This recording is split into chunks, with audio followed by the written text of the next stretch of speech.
జగనన్న అమ్మఒడి ఈరోజు తల్లికి వందనం వచ్చిందా ఎవరికన్నా? రాలే. పాత జగనన్న అమ్మఒడి కూడా రాలే. విద్యా దీవెన, జగనన్న విద్యా దీవెన ఇప్పుడు ఎవరికన్నా వచ్చిందా? రాలే. పాత విద్యా దీవెన రాలే. వసతి దీవెన వచ్చిందే? రాలే. రైతు భరోసా వచ్చిందే? రాలే. సున్నా వడ్డీ పంట రుణాలు వచ్చిందే? రాలే. ఉచిత ఇన్సూరెన్సు బీమా వచ్చిందే? రాలే. ఒక ఇన్పుట్ సబ్సిడీ అరాకొర, దాంట్లో కూడా రోజు కొట్లాట, రాలేదని చెప్పి. మత్స్యకార భరోసా వచ్చిందే? రాలే. సున్నా వడ్డీ పొదుపు సంఘాలకు వచ్చిందా? రాలే. వైఎస్ఆర్ చేయూత మహిళలకు వచ్చిందా? రాలే. వైఎస్ఆర్ ఆసరా వచ్చిందా? రాలే.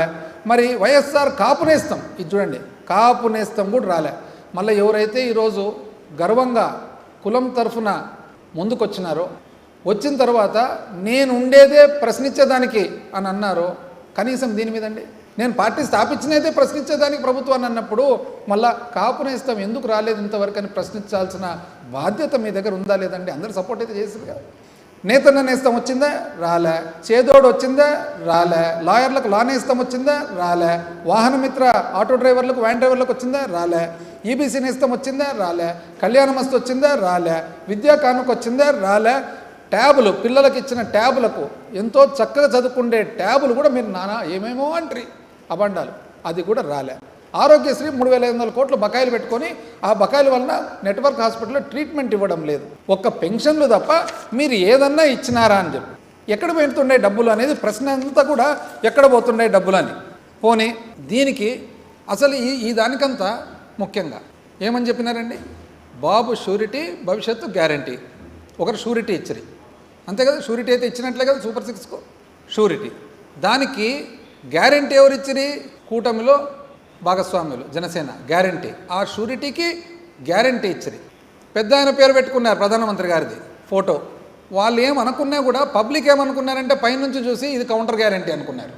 ఎందుకంటే ఫోటో పెట్టినారు కదా, ఫోటో పెడితేనే కౌంటర్ గ్యారంటీ అనుకున్నారు. పోనీ లోకేష్ గారు ఏమన్నారు? ఒకవేళ ఏదే కానీ దిగిన ఇంప్లిమెంట్ కాకుంటే, దీన్ని గిన అమలుపరచకుంటే నన్ను పట్టుకోండి అని అన్నాడు అనమాట. అంటే ఆయన వారంటీ. ఇప్పుడు షూరిటీ ఎక్కడా? గ్యారంటీ ఎక్కడా? కౌంటర్ గ్యారంటీ ఎక్కడా? వారంటీ ఎక్కడా? ఏది కనపడడంలే ప్రజలకు. ఇది కాక ఇప్పుడు కొత్తగా ఆఫ్ బడ్జెట్ బారోయింగ్ అని మొదలుపెట్టినారు. కొత్తగా అంటే ఇంక ఇవన్నీ సంపద సృష్టి కావడంలే, అప్పు చేతనం కాడి చేసినారు, ఎక్కువ కూడా చేసినారు. ఎందుకంటే కూటమిలో భాగస్వామ్యులు కాబట్టి మామూలు మాకైతే కండిషన్లు ఉంటుండే, ఇప్పుడు కండిషన్ లేకుండా చేసేసినారు.